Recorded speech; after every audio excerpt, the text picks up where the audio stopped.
രാജ്യാന്തര വിപണിയിലും ഇന്ത്യൻ മാർക്കറ്റിലും അതിശക്തമായ രീതിയിലുള്ള ഇടിവിലേക്ക് പോകുന്നു എന്നാണ് റിപ്പോർട്ടുകളിൽ നിന്നും മനസ്സിലാവുന്നത്. ഔൺസ് ഡോളറിന്റെ കണക്ക് ഇന്നലെ രാത്രി ക്ലോസ് ചെയ്തത് 1952-ലാണെങ്കിൽ 1933-ലാണ് ഇപ്പോൾ വ്യാപാരം നടക്കുന്നത്. ഇന്ത്യൻ മാർക്കറ്റ് MCX 52,560 നിന്നും 52,285 കുറഞ്ഞിരിക്കുന്നു. സ്വർണ്ണവിലയിൽ ഒരുപക്ഷെ വരും ദിവസങ്ങളിലും അതിശക്തമായ രീതിയിലുള്ള ഒരു ഇടിവ് രേഖപ്പെടുത്തിയേക്കാം. റഷ്യ-ഉക്രൈൻ യുദ്ധം തുടങ്ങിയിട്ട് ഏകദേശം 1.5 മാസം പിന്നിട്ടിരിക്കുന്നു. അതിശക്തമായ രീതിയിലുള്ള ഒരു കൂടലായിരുന്നു റഷ്യ-ഉക്രൈൻ പ്രതിസന്ധി തുടർന്ന് സ്വർണ്ണവിലയിൽ സംഭവിച്ചത്. മഞ്ഞലോഹത്തിനുള്ള ഡിമാൻഡ് വർദ്ധിച്ചതാണ് സ്വർണ്ണവില കൂടാനൊരു കാരണമെങ്കിൽ പുടിൻ്റെ പ്രഖ്യാപനത്തോടുകൂടി സ്വർണ്ണവില വീണ്ടും ഇടിയുന്ന കാഴ്ചയാണ് കാണുന്നത്.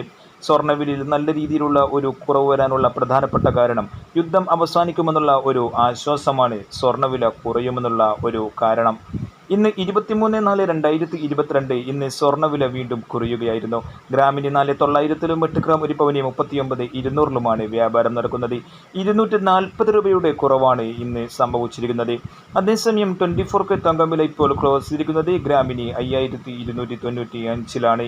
ഇന്ന് സ്വർണ്ണം വിൽക്കുന്നവർക്ക് ഏകദേശം ഒരു പവന് 500 രൂപയുടെ കുറവാണ് സംഭവിക്കുന്നത്. വെള്ളിവില ഇന്ന് ഗ്രാമിന് 1 രൂപ വീണ്ടും കുറഞ്ഞ് 73-ലും 10 ഗ്രാമിന് 730-ലുമാണ് വ്യാപാരം നടക്കുന്നത്.